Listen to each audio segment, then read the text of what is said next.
Amis éveillés joyeux, bonjour. Je vous souhaite une très belle rentrée dans la joie d'être vous-même en présence reliée à votre soi divin. Soyez des témoins lumière pour ce monde qui en a grand besoin.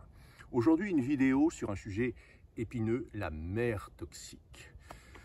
C'est douloureux pour beaucoup d'entre nous, beaucoup d'entre vous. Comment on la reconnaît, cette mère toxique? Eh bien, elle n'est pas heureuse pour vous si vous êtes bien, si vous avez des succès. Et cela va la contrarier.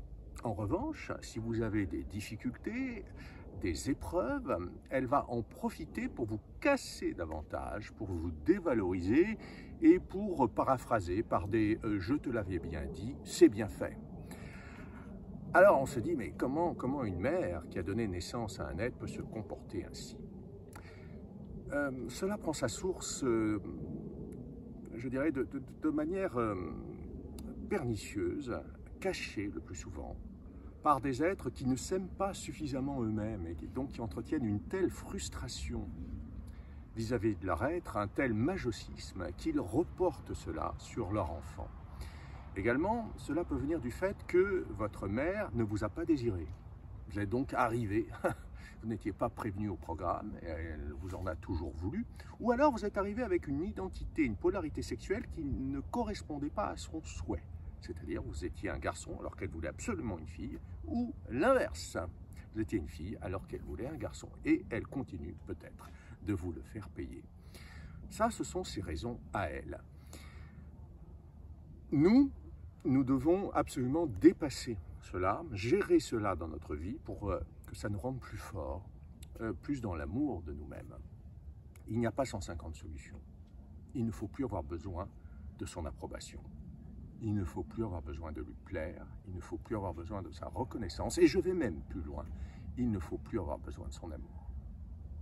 Ce n'est qu'ainsi, en s'autonomisant complètement de l'intérieur, en se célébrant, en devenant finalement son propre père ou sa propre mère nourricière, du dedans, en choyant l'enfant en nous et en l'accueillant comme on aurait aimé qu'il soit accueilli par cette maman. On sort de son ventre, donc forcément, on méritait tant d'être accueilli dans la grâce, dans l'approbation, d'être encouragé. Cela n'a jamais été le cas. Donc c'est très difficile pour des êtres qui ont connu ça de se construire dans la confiance et l'harmonie.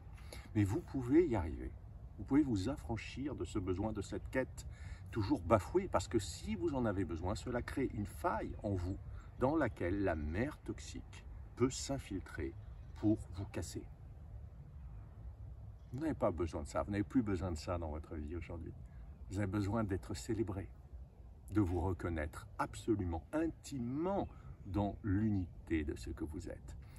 Une fois de plus, les verbes des livres, la parole qui éclaire votre chemin sont là pour vous y aider, pour pratiquer l'amour fort qui n'est plus la sensiblerie, pour pratiquer l'énergie masculine qui vous permet d'avoir la force de dire non à la maltraitance et aux abus, pour nourrir de l'intérieur votre enfant intérieur, le réchauffer de toute sa gloire promise, pour accueillir l'enfant prodigue que vous êtes en reliance avec Terre-Mère qui, elle, vous accueille de manière inconditionnelle. Et pour avoir la force de vous célébrer dans ce que vous êtes, de manière juste, dans votre valeur juste. Alors cette maman est en souffrance, bien sûr, il faut l'aimer. Il faut l'aimer, mais il ne faut plus en être la victime. Prenons un petit moment pour envoyer de la lumière à cette maman, si vous en avez une, ainsi, qui a aussi des qualités, qui est aussi capable d'avoir du cœur parfois. Mais cela ne légitimise jamais sa capacité parfois à vous atteindre, à vous dévaloriser, à vous juger. Cela n'est plus permis aujourd'hui dans votre vie, car vous êtes un être souverain. Je vous embrasse et à bientôt sur le chemin.